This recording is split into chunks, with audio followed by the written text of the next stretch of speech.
Saya paling senang mengangkat cerita tentang orang-orang yang dulunya susah, kemudian menggapai sukses. Karena cerita semacam ini memberikan semangat, memberikan motivasi kepada siapapun juga. Tidak peduli dia lahir dari keluarga yang miskin, lahir dari keluarga yang pendidikannya rendah, atau lahir dengan fisik yang tidak sempurna. Semua orang punya kesempatan dan punya hak untuk sukses. Tinggal bagaimana dia bersungguh-sungguh untuk meraih sukses itu sendiri. Nah, itulah topik kita kali ini. Siapa tamu yang akan saya undang? Mari kita sambut Esra Manurung.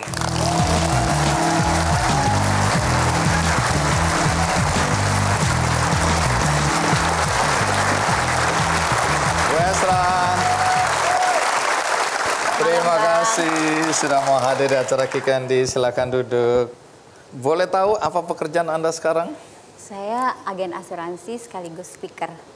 Agen asuransi. Pada posisi apa Anda sekarang? Posisi bantu suami bangun agensi, Bang. Nah, tapi sebelum itu saya dengar Anda kerja di bank ya? Iya. Berapa lama itu kerja di bank? 9 tahun saya sempat kerja di bank sebelum menikah sih. Punya anak saya keluar. Anda 9 tahun di bank, kemudian keluar masuk ke industri asuransi. Di sini suami, Bang. Ini suami nggak punya perasaan, Iya. Bang. Nanti saya nasihatin dia. Silakan, Bang. Karena itu juga yang terjadi pada saya oleh istri saya. Nah, ini saya tidak mengerti istilahnya, tapi saya mau tanya karena di sini disebutkan Anda sudah menjadi anggota atau ambasador dari $1 Million Round Table. Pengertiannya apa ini di industri asuransi? MDRT itu asosiasi sebetulnya, Bang Andi. Asosiasi dari agen-agen asuransi yang mencapai prestasi sesuai standarnya mereka, yaitu standar dunia. Artinya tidak semua orang yang bekerja atau jadi agen asuransi bisa mendapatkan keanggotaan ini, begitu? Iya, dia harus mencapai. Mencapai apa? Syaratnya apa misalnya? Kualifikasinya apa? Pertama pasti angka. Iya, angka pencapaian yang mereka tentukan setiap tahun berbeda. Kemudian yang kedua etiknya. Oh, jadi cara ada kita etik menjalankan di situ ya? Pekerjaan kita. Sudah berapa tahun Anda menjadi board atau anggota atau ambasador MDRT? Iya, sekarang tahun ke-14 berturut-turut, Bang. Atas prestasi Anda ini di dunia asuransi, Anda sudah diminta untuk atau diundang ya untuk jadi pembicara di berbagai daerah di Indonesia, bahkan sampai ke luar negeri. Iya, udah pernah ke Amerika juga sih. Oke, bicara di sana ke Amerika. Baik, tapi setelah kita mendengar prestasi seperti ini, saya mau kembali ke kehidupan Anda di masa lalu. Karena dari apa yang saya dengar, Anda dulu ketika masih kecil sudah kehilangan ibu ya? Iya. Ibu yang melahirkan anak terus meninggal pada saat melahirkan. Kemudian pada saat Anda masih kecil, ayah Anda yang supir angkot itu meninggalkan Anda dan adik-adik ya, pergi begitu saja, hilang entah kemana waktu itu ya. Terus kemudian ada anak kecil yang juga tewas di rumah Anda karena kesetrum. Agak aneh ini pertanyaannya. Nanti ya. Nah, kemudian Anda sendiri marah pada Tuhan, ya. Kemudian nyaris bunuh diri pakai pisau. Saya nggak bisa membayangkan bagaimana Anda sekarang dengan masa lalu. Tapi sebelum saya tanya soal apa yang terjadi dalam hidup Anda, kita simak dulu liputan berikut ini.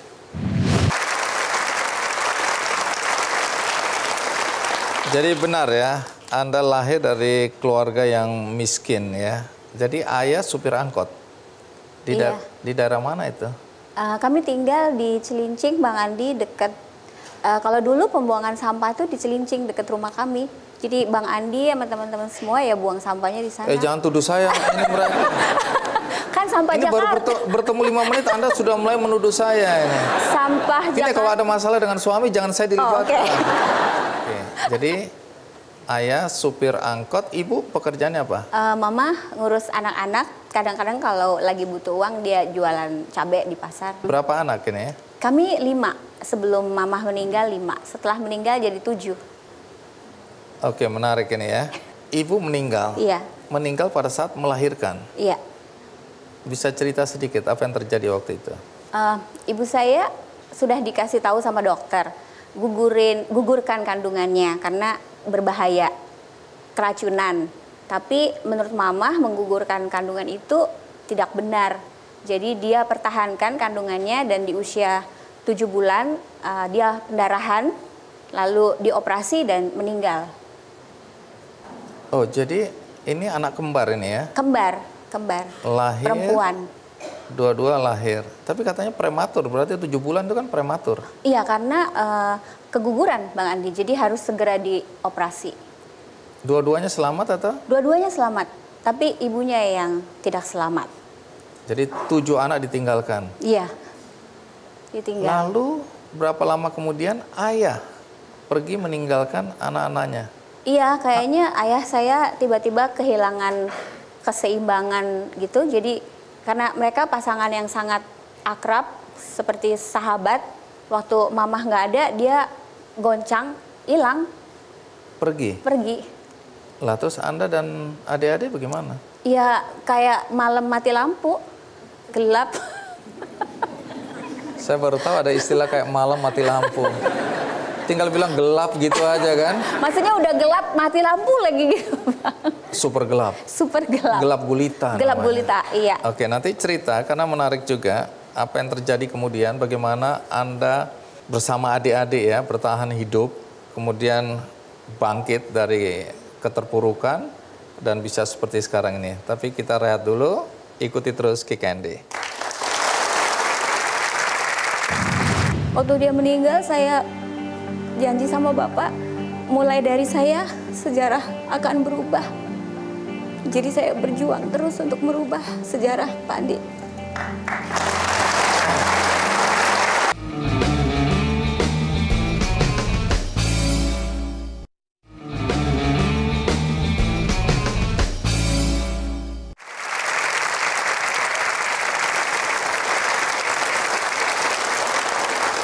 Nah, Bu Esra, setelah Ibu meninggal karena melahirkan adik-adik Anda ini, ayah pergi begitu saja karena kehilangan keseimbangan hidup, karena belahan hatinya meninggal.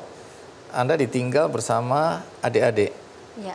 Nah, bisa cerita, itu umur berapa waktu ayah pergi? 18 lebih. Dengan 6 adik Anda ditinggal? Iya. Nah, bagaimana anak umur 16 itu bisa bertahan hidup, kemudian bangkit seperti sekarang? Saya sih setiap hari kepengennya cuma mati waktu itu ya. Karena ya nggak tahan juga sih. Kadang-kadang kita makan, kadang ya sekali sehari gitu. Saya ada tante yang dekat rumah, tapi dia juga susah. Ya kadang-kadang tante yang suka kasih kami makan. Terus bagaimana bisa hidup? Manusia itu ternyata beradaptasi ya dengan keadaan. Saya waktu itu sangat negatif dengan kehidupan. Saya merasa saya itu victim. Saya merasa Tuhan itu jahat. Kenapa pilih kasih? Kok saya yang harus menjalankan drama ini gitu? Kenapa saya nggak jadi cucunya Ratu Elizabeth? Saya bertanya ini gitu. Ini menarik ini ya, anak cilincing ini ya. Maksudnya kalau ini karma, saya nabur apa gitu? Jadi menurut saya itu tidak Tuhan adil. Tidak adil. Jadi marah pada Tuhan. Marah, saya nggak percaya kepada Tuhan. Lalu saya merasa saya tidak tega meninggalkan adik-adik. Alasannya tuh sebetulnya hanya adik-adik sih. Jadi waktu itu sempat mau bunuh diri itu ya? Tiap hari. Oh, tiap hari mau bunuh diri? Ya, tiap hari nggak tahan. Tiap Terus? hari, tapi setiap lihat adik-adik nggak jadi. Saya nggak jadi, kasihan kalau nggak ada saya gimana. Akhirnya adik saya satu meninggal yang di inkubator itu meninggal. Kemudian cari akal gimana nih supaya bisa bertahan hidup. Ya udah negosiasi sama adik-adik, sebagian tinggal di rumah orang supaya bisa tetap sekolah dan tetap dapat jadi jatah makan nggak terlalu banyak, ada yang di rumah tetangga gitu. Oh, jadi adik-adik ini kemudian dititipkan ke siapa? Ada tetangga jauh lah gitu, yang mau aja, mau nggak gitu ya, yang mau. Iya, kalau nggak gitu nggak bisa bertahan Pak Andi. Ya, harus ada jalan. Nah, kemudian setelah titipin adik di rumah orang, saya mulai belajar jualan. Apapun saya jual, tapi saya tidak jual diri. Karena ibu saya mengajarkan itu tidak benar.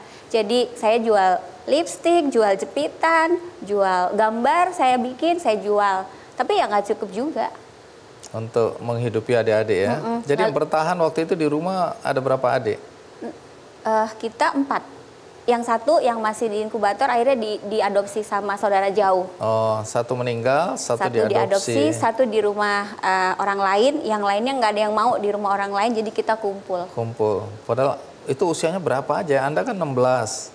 Masih SD adik-adik saya. Nah, uang sekolah bagaimana itu? Itu jualan jepit? Iya, nggak cukup. Jepit rambut, bando, apa segala macam itu? Iya, nggak cukup. Termasuk juga uang kuliah saya nggak cukup.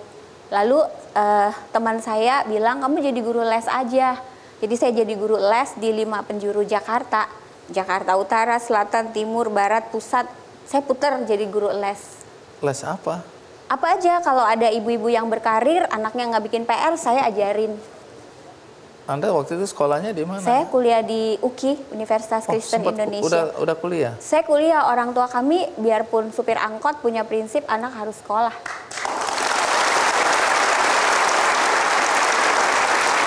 Tunggu, sebelum nanti akhirnya bekerja di bank, soal anak yang tewas di rumah Anda kesetrum itu penting sekali buat saya itu. Kenapa? Apa yang terjadi? Itu kan rumah kami listriknya tidak sesuai standar. Namanya juga rumah ya begitu ya Bang Andi. Jadi listriknya ada yang terbuka lah kabelnya. Nah ya ada tetangga yang datang main pegang kabel ya meninggal. Jadi ini kecelakaan lah ya. Kecelakaan. Jadi situasinya seperti itu ya. Iya. Itu tapi ya itu mengerikan sekali menambah buat beban. kami. Apalagi anak-anak ini melihat ada anak lain main ke situ dan meninggal. Dan kami harus tidur di tempat itu terus kan. Nggak bisa kemana-mana ya. Nggak bisa kemana-mana. Selesai kuliah Anda kerja di saya selesai kuliah dapat beasiswa dari LIPI karena seperti ada yang menolong saya ikut lomba karya tulis ilmiah, terus menang, akhirnya saya beasiswa bisa lulus. Lalu orang tua murid yang saya ajari bikin PR itu melihat saya suka ngajar sampai larut malam, terus dia bilang, kamu kalau udah lulus kerja sama saya aja ya. Jadi dia bawa saya kerja di bank. 9 tahun, kemudian Anda pindah ke industri asuransi. Iya. Dipaksa suami tadi? Saya nggak cocok di bank. Karena saya di belakang meja, jadi 9 tahun itu saya nggak pernah naik pangkat Bang Andi, jadi saya udah stres. Setiap hari saya nangis, suami saya bilang, makanya kerja jangan cari uang. Jadi cari apa? Belajar, kerja tuh buat belajar. Jadi saya keluar buat jadi belajar. Jadi suami Anda hebat. Ya dia memang hebat. Coba yang merasa suaminya berdiri. Oh ini dia. Iya ya. Baik, ini contoh yang baik ini suami ini. Jadi suami mendorong daripada kerja di bidang yang kamu tidak suka, lebih baik kamu cari bidang yang kamu juga bisa belajar. Maka pindah ke dunia asuransi. Karena saya suka dengan fleksibel waktu. Kan waktu itu udah punya anak. Oke, jadi ini sebenarnya passion Anda juga ya, lentera jiwa juga ya asuransi ini ya? Dulunya enggak. Oh dulunya enggak? Dulunya enggak. Katanya tak kenal maka tak sayang kan. Jadi karena saya menjadi anggota MDRT itu setiap tahun, saya pergi belajar, sekarang saya cinta dengan pekerjaan saya. Nah ini kalau ada yang bertanya kemudian, apa yang membuat kemudian di industri asuransi ini Anda kok berhasil? Waktu saya memaafkan Bapak, saya menyadari Bapak saya itu salah satu kali. Dan dia itu udah baik sama saya 18 tahun. Dan hidup dia kan selalu susah. Jadi saya bertekad untuk merubah sejarah. Saya pengen bakti sama Bapak. Dan itu yang membuat saya kuat di pekerjaan yang sangat susah itu. Dan sampai akhirnya saya bisa menjadi ahlinya. Waktu dia meninggal, saya janji sama Bapak, mulai dari saya, sejarah akan berubah. Jadi saya berjuang terus untuk merubah sejarah, Pak Andi.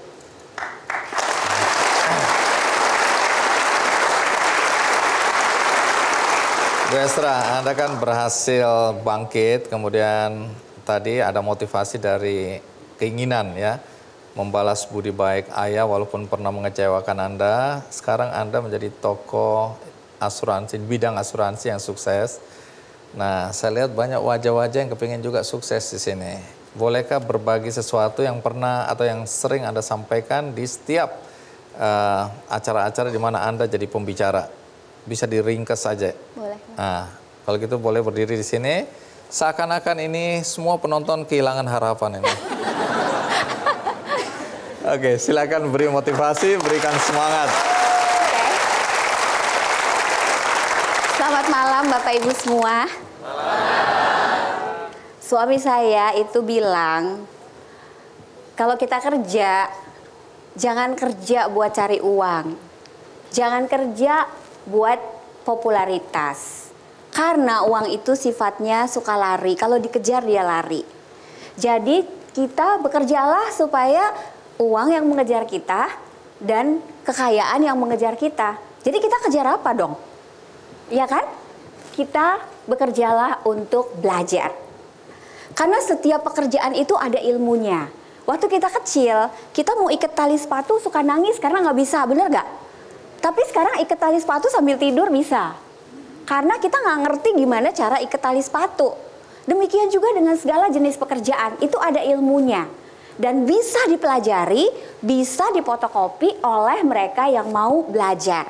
Kalau gitu apa yang mesti kita pelajari dari pekerjaan kita? Misalnya kita seorang dokter, kita mesti bermimpi setinggi langit. Bermimpilah menjadi dokter yang terbaik di dunia. Kalau kita menjadi seorang sales, bermimpilah menjadi sales yang terbaik di dunia. Karena Presiden Soekarno bilang, bermimpilah setinggi langit karena belum tentu kita mencapainya loh.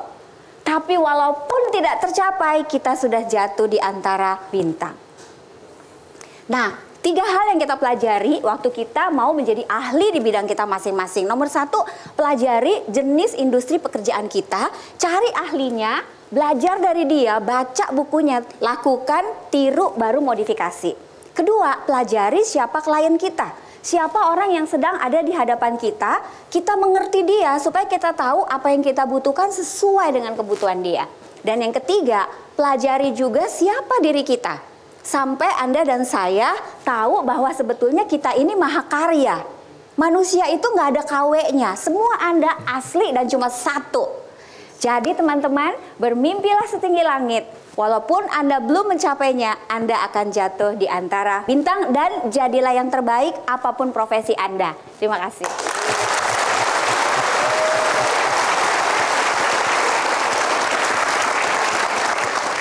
Baik, menarik sekali, terima kasih. Setelah ini kami ingin mendengarkan bagaimana pertemuan Anda dengan ayah yang pernah meninggalkan Anda. Dan tadi Anda jelaskan bahwa ayah inilah justru yang memotivasi Anda sehingga Anda bisa sukses seperti sekarang. Kita rehat sejenak, saya akan segera kembali. Di perempuan itu penting sekali peranannya, terutama bagi para pria. Janganlah sombong, karena tanpa perempuan bisa kehilangan arah.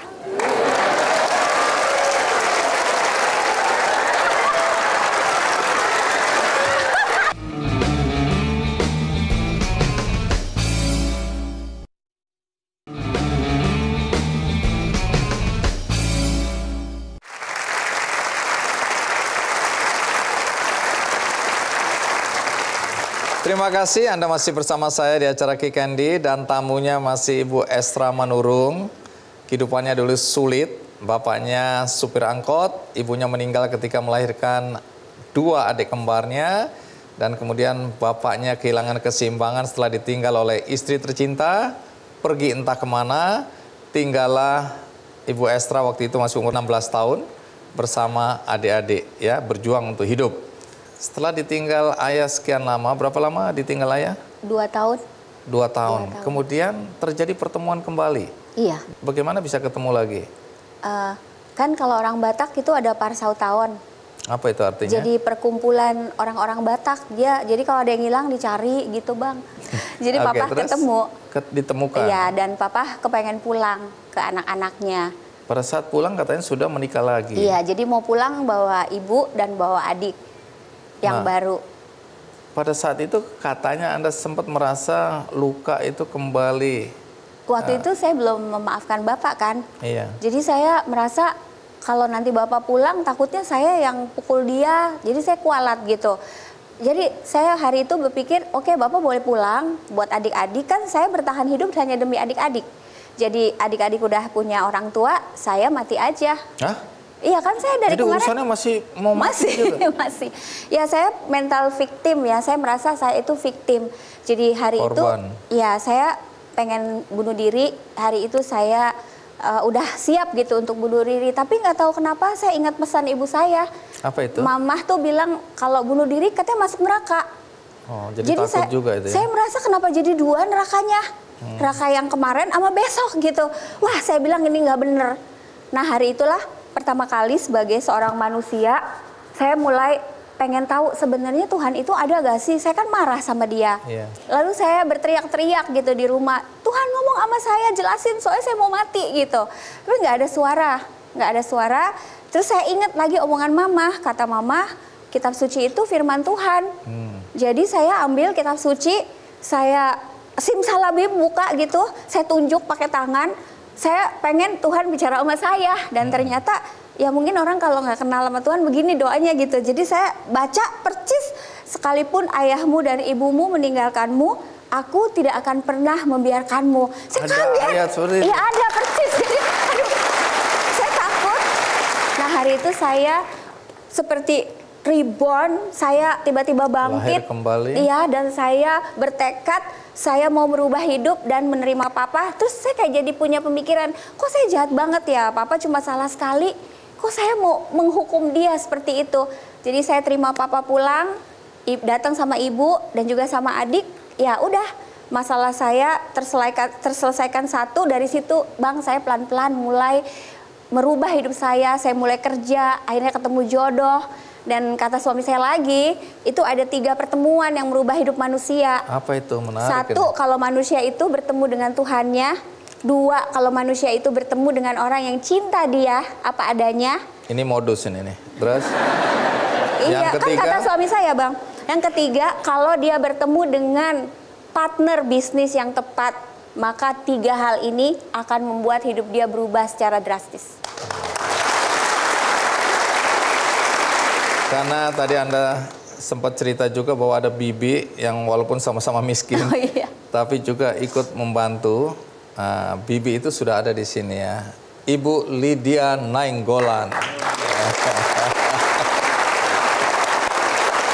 Tunggu dulu, kalau dari pandangan Anda, Ibu Lydia, yang Anda ingat dulu masa kecil Estra ini, sesusah apa hidup mereka dulu itu? Susah banget, Pak. Susah banget. Soalnya kalau di Cilincing itu kan kumuh, ya kan, sampah. Terus rumah sebelahnya rumah saya panggung. Panggung kan, jadi disitulah buang mandi, buang kotoran. Ya pokoknya susah banget lah, Pak, kalau waktu dulu dia masih kecil. Nah, sempat waktu ayah ibunya nggak ada, anak-anak ini kesulitan, katanya dengar-dengar bantu-bantu, bahkan sisihkan sebagian ikan. Iya, untuk... jadi saya juga kan waktu itu kan susah juga, sama-sama susah. Jadi kadang-kadang ikan gumbung itu yang kecil saya bagi 2, anak saya 3. Jadi untuk Pak siang, sore, sama malam kan, berarti 6 potong kan. Nah, dia datanglah tiba-tiba. Kadang-kadang mungkin dia pikir tante bosan, dibuka pintu, dia ambil aja udah. Jadi kalau saya lihat udah nggak ada, berarti Esra. Padahal itu cadangan itu ya? Iya. Ya, sesusah itulah, Pak. Oke. Nah, waktu lama nggak bertemu, terus Estra udah sukses, katanya pernah ngajak pergi ya ke Hong Kong. Kemana? Terus ke Hong Kong, ke Singapura, orang Cilincing ke Hong Kong, ke Malaysia. Kemana lagi? Sampai saya waktu itu ini mimpi apa enggak sih, pas di pesawat saya cubit. Iya benar, orang Cilincing naik pesawat SQ lagi kan. Oh ya Tuhan, terima kasih. Nah tapi yang paling berkesan, dia pernah ngajak saya ke Makassar, ya kan. Jadi dia waktu itu seminar. Jadi saya duduk di belakang, saya dengarin dia. Loh, saya pikir pas waktu saya dengar dia ternyata udah pembicara internasional, satu-satunya wanita terbaik dari Indonesia. Saya nangis, ya ampun kok dia nggak pernah cerita sama tantenya kalau segitu suksesnya ternyata dia. Tapi selama ini memang dia kan ada kami, pamannya ada 3, saya tantenya sama awaknya ada 5, kami tiap bulan ditransferi 500.000. Setiap bulan itu ditransferi, udah ada kali 10 tahun. Terus, udah sesukses ini ternyata. Dan kami pulang ke hotel, saya peluk dia, saya nangis. Saya bilang, tante kenapa nangis? Dia bilang, ternyata kamu kok nggak pernah cerita sama tante, ternyata kamu udah jadi orang yang sukses hari ini. Hebat kali kau ini, Estra. Iya.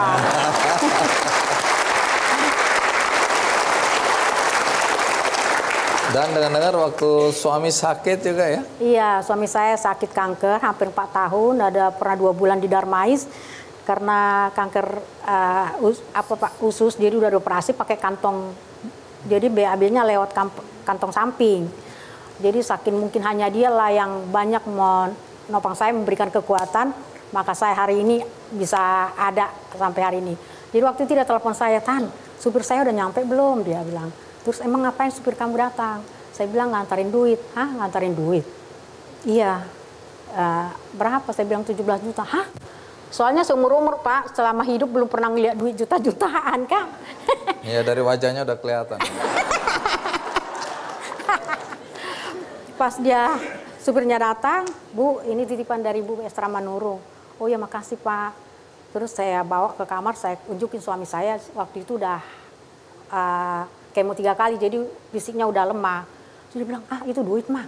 Saya buka, dia bilang, aduh katanya terbuat dari apa sih hatinya Ipan dan Estra ya, dari emas kali ya Ma, kata dia gitu. Dia nangis suami saya, dipeluknya lah itu uang, itu untuk keperluan Bapak, aku bilang. Bukan istrinya yang dipeluk, tapi uang.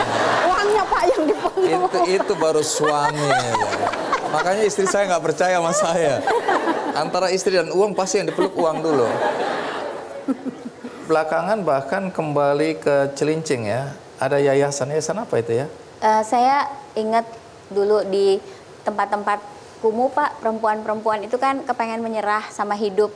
Jadi makanya bunga ini kan bunga kering, Bang Andi. Iya. Kadang ini sebenarnya kalau dibuang di pinggir jalan sih udah nggak ada artinya. Tapi kalau ada tangan yang merangkai lagi, bunga ini jadi cantik dan lebih mahal dari bunga yang masih segar. Jadi artinya apa itu? Artinya jadi sebenarnya tangan yang terulur itu bisa membuat apa yang tidak bernilai menjadi bernilai lagi. Oke.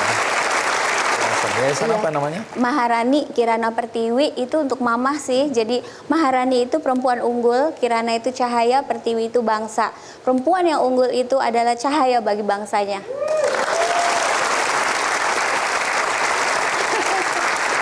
Semakin gak berguna laki-laki ini.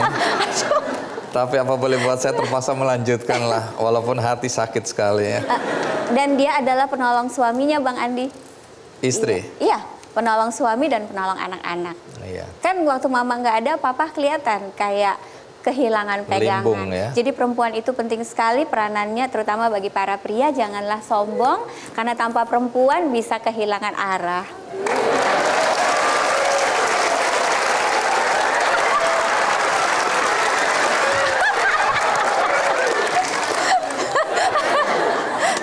Hidup perempuan. Kembali sedikit ke yayasan. Jadi kegiatannya apa aja nih? Kami sekarang kebetulan dari MDRT itu Bang Andi, saya belajar mengenai konsep manusia seutuhnya. Yeah. Jadi ada 7 pilar yang bisa menjadi KPI kita untuk melihat apakah saya ini berkembang sebagai manusia atau tidak. Nah, 7 pilar ini kami bawakan menjadi konsep manusia seutuhnya. Untuk perempuan-perempuan terbelakang, kami baru bisa mengedukasi mereka, kayak mengingatkan mereka. 7 ini ibu-ibu yang harus kita bangun dalam rumah kita. Nomor 1, kita mesti berdoa kepada Tuhan. 2, kita mesti sehat, mesti bersih. 3, kita juga mesti membangun keluarga. Sehebat-hebatnya perempuan, dia tetap baru hebat kalau dia bisa mendukung suaminya dan anak-anaknya. Jadi ya, lalu yang keempat adalah perempuan itu juga harus pintar mengatur keuangan. Kalau suami udah kasih rezeki, ya mesti surplus setiap bulan diatur. 5, juga mesti ada kreativitas entrepreneurship. Salah satunya kami ngajarin bikin bunga-bunga ini. Dan yang ke-6, education, pendidikan. di mana sebenarnya bangsa yang berpendidikan itu dimulai dari rumah. Seperti saya, walaupun ibu saya susah, tapi dia bertekad menyekolahkan saya. Kita semua sekolah di sekolah Katolik, sekolah Marsudirini itu di Tanjung Priok populer. Mereka setengah mati, bayarnya terlambat mulu, tapi dia berjuang untuk anak-anaknya sekolah. Dan yang terakhir, sehebat-hebatnya manusia, dia baru hebat kalau dia melayani, bukan dilayani.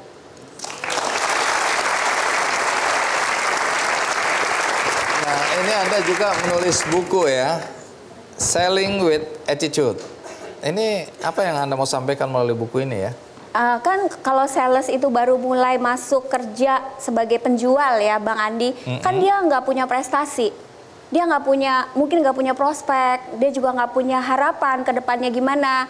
Apa dong modal dia? Karena kalau mental miskin bilang, saya nggak punya apa-apa, tapi selling with attitude bilang, masih ada, yaitu attitude. Kalau kita belum berprestasi, tapi kita punya attitude, kita pasti bisa menjadi yang terbaik di bidang kita. Baik, jadi ada penonton hari ini yang beruntung mendapatkan buku ini ya. Sudah diundi dan ini dia nama-nama yang mendapatkannya. Terima kasih Bu Esra ya sudah berbagi cerita inspiratif buat kami semua di sini. Saya banyak belajar hari ini. Semoga apa yang Anda harapkan dan cita-citakan semua terwujud ya. Amin. Terima kasih. Terima kasih. Iya. Saya pengen kasih Bang Andi bunga ini boleh? Wah, dengan Terima senang kasih hati. juga udah membuat inspirasi buat Indonesia. Bang Andi seperti tangan yang terulur, apa yang tadinya berarti jadi berarti gara-gara ada Kick Andi. Ya Bang. Terima kasih, keren sekali ya. Kita berikan aplaus sekali lagi untuk Esra Manurung. Apakah itu yang membuat kemudian Pak Teng jadi tukang tambal ban itu?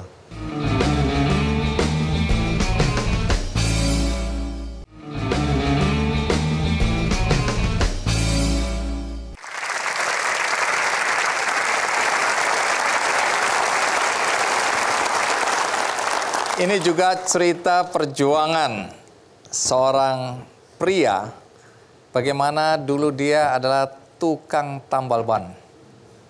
Sekarang dia adalah pengusaha dengan 8 perusahaan, 6 pabrik. Siapa dia? Mari kita sambut Choa Teng Hui.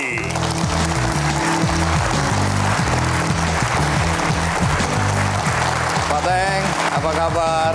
Baik, terima kasih. Silakan duduk.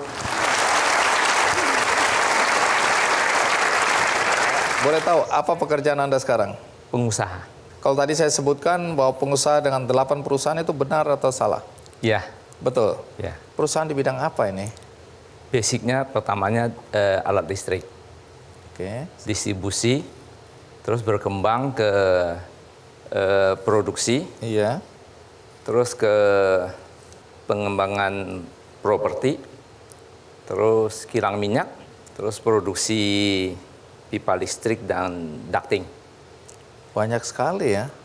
Saya ngurusin satu acara ini aja udah nggak habis pikir saya. Anda memang masih sempat berpikir? Saya belajarnya sama Bang Andi.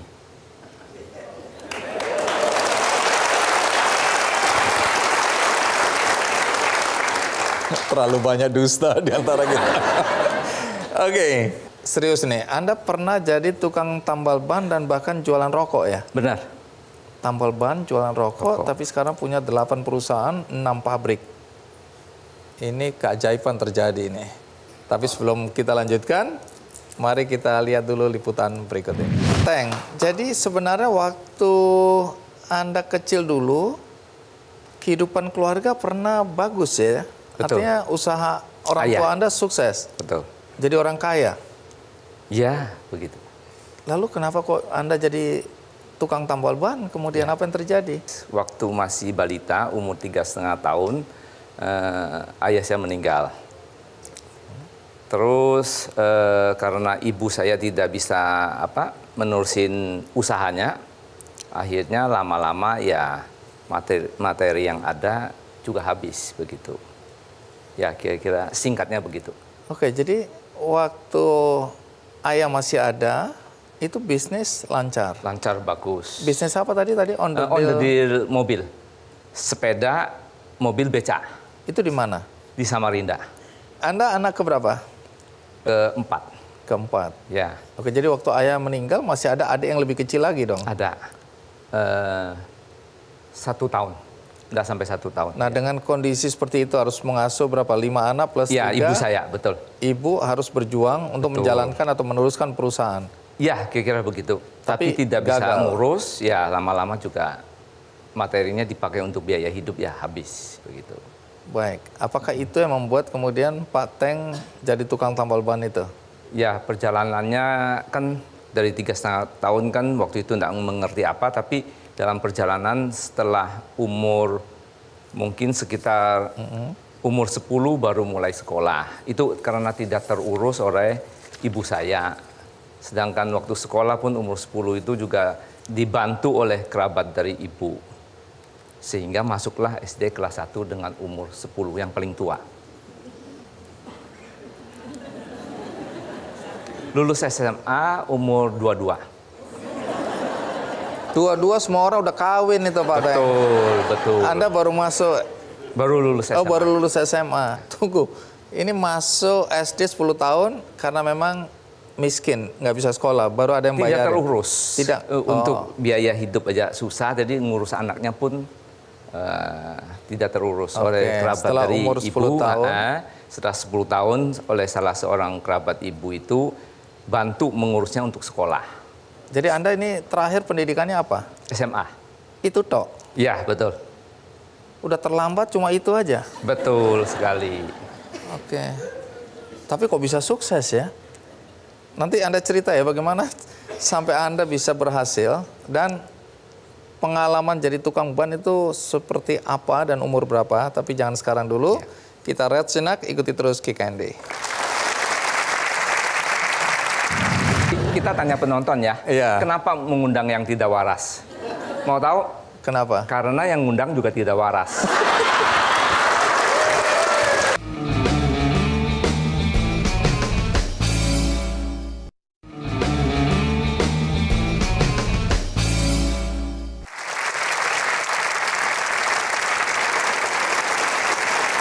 Nah, Pak Teng, cerita waktu Anda jadi tukang tambal ban itu kapan itu kejadiannya? Berkisar antara umur 12 sampai 15. Loh, berarti Anda masih sekolah ini ya? Saya sempat nakal. Sehingga pernah kelas 4, pertengahan 4 sama 5, saya tidak sekolah. Karena suka dihina sama teman-teman sekolah. Karena miskin, minder begitu. Sehingga pergi sekolah pun jadi minder. Karena suka dihina. Waktu nggak sekolah itu? Nggak sekolah itu ya sempat hidupnya juga tidak nurut nasihat ibu. Ya lari sini lari ke sini ke sana begitu. Cukup nakal, tapi 1 tahun sempat. Habis itu sadar, saya masuk lagi ke kelas 6 diterima. Walaupun saya tidak sekolah semester terakhir kelas 4 sama awal kelas 5. Gini, ini saya mulai salah mengundang Anda ini. Contohnya nggak bagus terus ini ya. Nanti anak-anak yang nonton di rumah, oh kalau gitu kita nggak usah sekolah bener. Buktinya sekolah kacau aja, nakal, nggak sekolah, kemudian lulus SMA aja cukup, bisa sukses.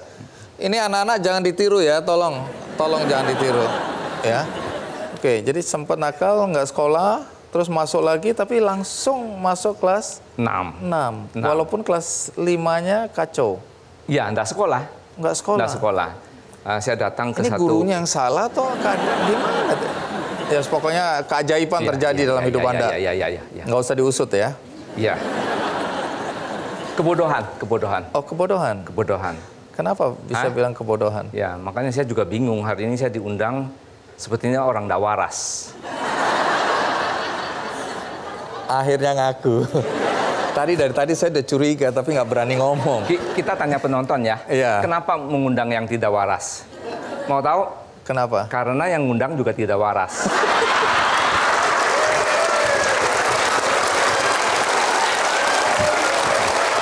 Areng silakan pulang, silakan pulang. Nyesel arek Surabaya kacau kabeh. Saya ini dari tadi penasaran, Anda itu jadi tukang bannya itu kapan? Tambal ban itu muter-muter aja. Tambal bannya itu kapan? Ya antara 12 sampai 15 tahun itu. Itu karena nakal atau memang cari penghasilan? Ya setengah-setengah. Begitu juga cari penghasilan juga karena ibu menderita, tidak punya materi sehingga saya berjuang untuk membantu ibu lah, juga jual rokok begitu. Tapi alat-alat untuk nambal ban dari mana Anda dapatkan? Ada peninggalan dari ayah sedikit ada, masih ada, bukan habis semua, tidak, tokonya masih ada. Tetapi kan ibu dulu tidak bantu ayah untuk mengurusin perusahaannya. Kita juga masih kecil. Ya pelan-pelan dijual barangnya kan lama-lama untuk biaya hidup kan habis begitu. Jadi ada peralatan itu masih bisa dipakai begitu. Oke, jadi waktu Anda jadi tukang tambal ban itu, teman-teman sekolah atau teman-teman main tahu Anda nambal ban? Tahu ya, itu suka Oh, gara-gara itu Anda dibully, dihina-hina. Terus jual rokok itu, jual rokok maksudnya apa? Ya, rombong rokok begitu, terus ada jual permen dan lain sebagainya. Rombong itu gerobak rokok. Nggak ada di depan toko itu kan peninggalan dari ayah, karena usahanya tidak bisa berlanjut dengan bagus. Ya mungkin untuk sementara saya pikir ya untuk jual rokok, jual permen begitu. Bisa. Kakak-kakak Anda bantu apa? Kakak saya juga ngurus juga. Sedangkan yang kakak yang 3 itu yang besar, mereka akhirnya sudah usaha sendiri begitu. Saya dengan 5 saudara, cuma ada kakak laki 1 yang 3-nya perempuan.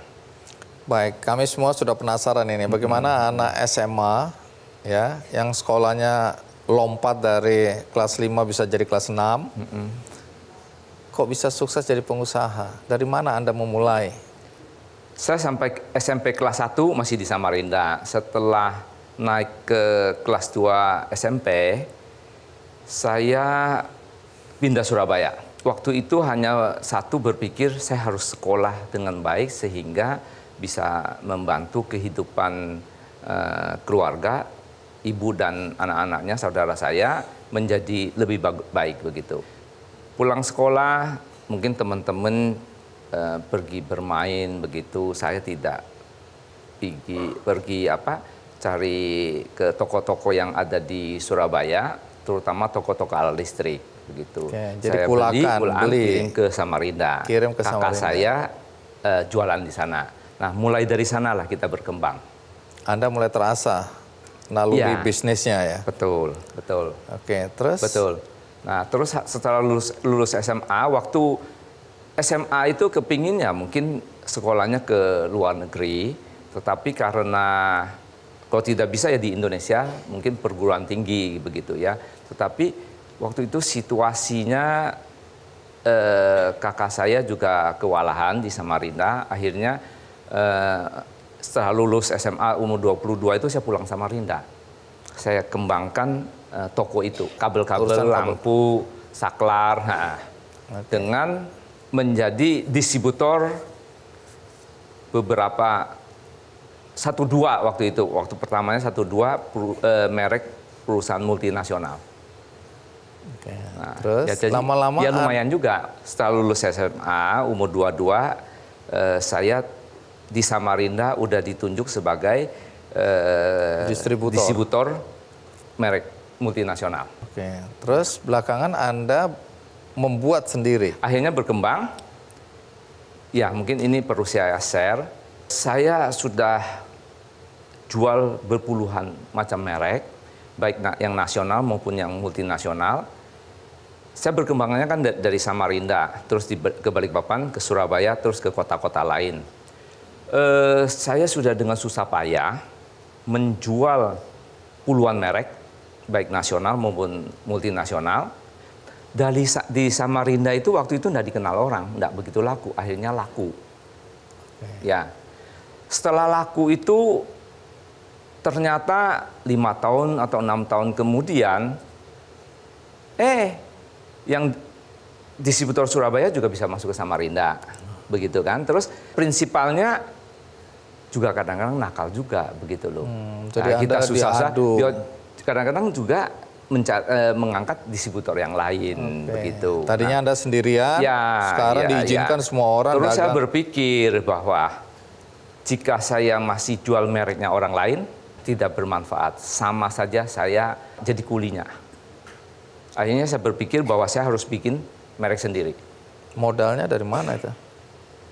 Ya karena usaha itu kan pelan-pelan kan ada modal. Ya, saya belum bisa buka pabrik.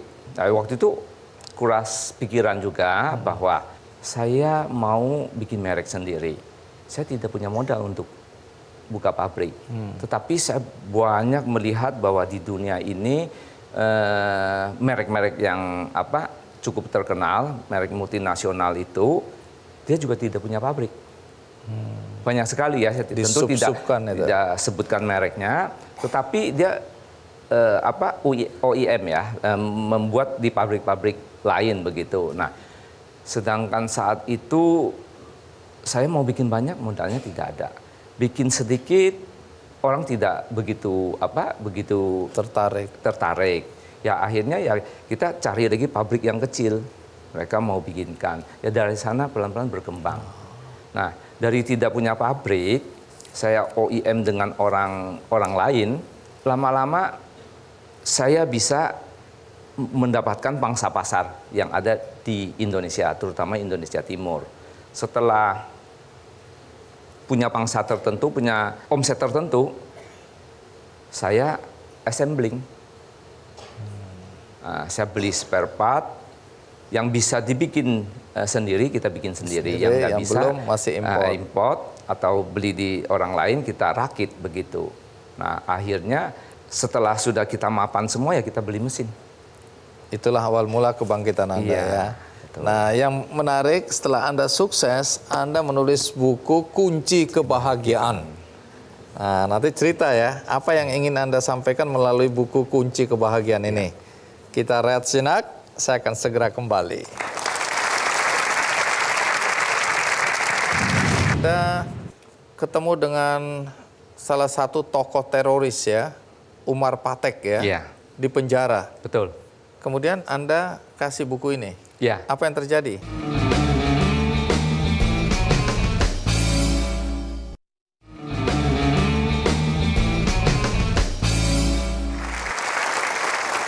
Nah, Pak Teng, boleh berbagi dengan kami prinsip-prinsip yang Anda pegang ketika Anda berusaha sehingga bisa sukses? Prinsipnya nomor 1 harus jujur. Jujur. Jangan serakah, ulet, semangat, harus berbuat kebaikan. Anda bisa ceritakan 5 prinsip ini dalam kehidupan Anda sehari-hari. Kejujuran itu akan membuat apapun yang akan kita lakukan selalu diperlancar oleh kejujuran. Dengan kejujuran itu, mungkin jangankan 1 juta, jangankan 100 juta, miliaran pun dipinjemin orang. Kalau serakah dengan keinginan untuk mengembangkan usaha, kan mengembangkan usaha itu kan harus banyak cari untung. Serakah itu dengan kesadaran berbeda. Kita gunakan kesadaran kita. Orang yang terikat oleh nafsu keinginan, sebenarnya orang yang tidak bebas. Dia terus beingin terus. Tetapi orang yang telah bebas dari nafsu keinginan, itulah orang yang bebas. Dan bahagia. Nah, bahagia dan derita ini juga harus hati-hati ya. Mungkin boleh kita tanya penonton? Boleh. Boleh Anda, ya? Iya. Siapa yang tidak punya HP? Nggak ada yang angkat tangan, semua punya. Orang kaya semua ini. Orang kaya semua. Oke, terus? Ada yang pernah hilang dah HP-nya? Ada. Oh, banyak kayak yang pernah hilang. Gitu. Hilang itu menderita atau bahagia? Kenapa menderita? Karena dibutuhkan dan dicintain ya. Betul, cinta sama HP-nya apa enggak? Cinta. Bilangnya cinta membuat bahagia, tapi membuat menderita bilangnya. Terus sekarang pertanyaannya, yang membuat kita menderita itu hilangnya HP atau waktu kita waktu kita bertemu HP-nya? Nah, enggak yakin. Bertemu HP menyebabkan kita menderita ketika hilang. Seandainya kita nggak bertemu dengan HP itu, nggak pernah hilang. Nggak pernah hilang dan nggak pernah sedih. Menderita juga ya. Iya, menderita. Betul ya? Betul. Saya nggak tahu. Makin Anda tanya, makin pusing makin saya. bingung. Iya.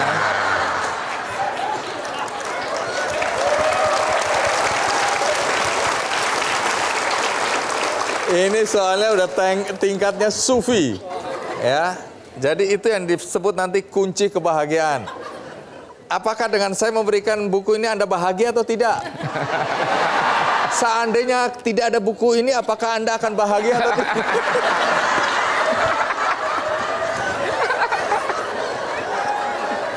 Oke. Susah ya. Silakan. Dengan orang tidak waras susah ya. Iya. Waktu ketemu HP, bahagia apa menderita? Bahagia. Ternyata bahagia bisa membuat orang kok mau diam semua. Bagi orang yang belum memahamin bahwa pada saat dia bertemu HP, apa saja ya, pada saat mendapat jabatan, mendapatkan pekerjaan, atau mendapatkan yang dia butuhkan dan yang dia senangin, dia merasa bahagia. Bagi orang yang belum memahamin. Bagi orang yang sudah memahamin bahwa saat dia bertemu yang dia butuhkan, dia akan sadar bahwa nanti akan berpisah dengan diri dia. Jadi saat dia memahamin bahwa dia punya benda ini, sebenarnya punya HP, oh ini satu saat akan berpisah dengan saya. Saat berpisah, dia tidak akan mempengaruhi apa-apa, begitu. Ini hanya kebutuhan saya dalam kehidupan, begitu. Saya dulu menderita karena tidak punya materi, dihina dan lain sebagainya. Akhirnya saya mencari materi, tetapi sudah saya temuin kok juga nggak habis-habis karena serakah. Saya masih bujangan, sekolah sudah SMA, sudah lulus SMA akan bahagia.